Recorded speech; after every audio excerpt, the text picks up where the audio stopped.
Ferðaþjónustan vex hratt og það á líka við Eyjafjarðarsveit. Íslandsbærinn á Hrafnagili er nýr gististaður. Þetta þjóðlega hús var reist fyrir 20 árum síðan og hýsti veitingaskála. Viðhaldi var ekki sinnt sem skildi. Hjónin Heiðdís Pétursdóttir og Hreiðar Hreiðarsson sem búa á Hrafnagili keyptu Íslandsbæinn og hafa nú breytt húsnæðunum í gististað þar sem hugað er að öllum smáatriðum. Útkoman er lúxusgisting. Já, við erum búin að taka þetta svolítið mikið í gegn hjónin. Eiginlega bara, framhliðin heldur sér og skiptum algjörlega hlutverk á húsinu. Hvað var það sem þið höfðu helst í huga þegar þið fóruð út í þetta? Já, það er svo sem fyrsta hugmyndi var nú bara að bjarga húsinu. Og svo þurftum bara að finna því eitthvað hlutverk og þetta var niðurstaðan, svona lúxusgisting, endaði bara þannig. Voruð þið búin að innrétta þetta svona í huganum þegar þið réðust í framkvæmdir? Ég segi að ég kannski var svona svolítið komin lengra.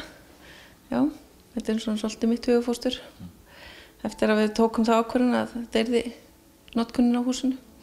En hvers vegna fóruð þið þessa leið að hafa þetta sem eitt rými en ekki að skipta því niður? Ég kannski bara vantaði kannski meira þetta á markaðinn. Gistingu fyrir vinahópa eða saumaklúbba, stóra fjölskyldur. Það er svona kannski það sem var helst að hugsa. Þannig að það var bara markaðsaðferðin sem að réði svolítið um þetta? Já, kannski líka. Og það er bara, mér fannst þetta kannski bara vera pínu skortur á svona rúmgóðu rými fyrir fólk. Hérna fær gamli og nýi tíminn að njóta sín, rétt eins og nýjasta tæknin. Gott aðgengi er fyrir hjólastóla en gistirými er fyrir 7 manns. Vínskápurinn er til dæmis á sínu stað, heiti potturinn og skíðagrimslan enda ekki langt í skíðasvæði yfir vetrartíman svo dæmi sé tekið. Heiðdís segir að Íslandsbærinn sé tilvalinn fyrir stórfjölskylduna, saumaklúbba, ferðahópa og svo framvegis. Í raun og veru alla sem vilja láta fara vel sig og njóta lífsins og hún segir að staðsetningin sé góð. Já, við erum bara mjög vel sett sko. Það er bara göngufjarlægð í Sund og jólagarðinn og allt þetta og svo bara maður enga stund að renna í bæinn og skíði eða hvað sem er.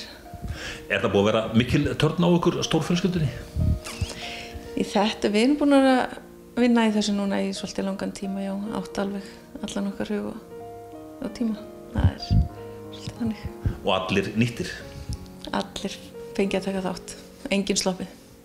En hvað tekur þá núna við, hvað með markaðssetninguna? Já, við erum svona aðeins að byrja að láta vita á okkur.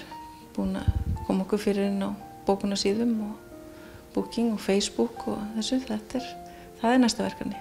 Og fyrstu hóparnir sem hafa verið hérna, svona, hvaða umsókn fáið þið? Bara mjög góða. Þeir sem hafa verið finnst þetta bara frábært og ekkert komið neitt sem þeim finnst vanta. Þetta er svo sem hér er heiti pottur og það er allt sem þú þarft til að slaka á og hafa það gott. Ertu sátt við útkomuna? Já, ég er mjög sátt. Þetta er bara eiginlega meira heldur en maður þorði að vona.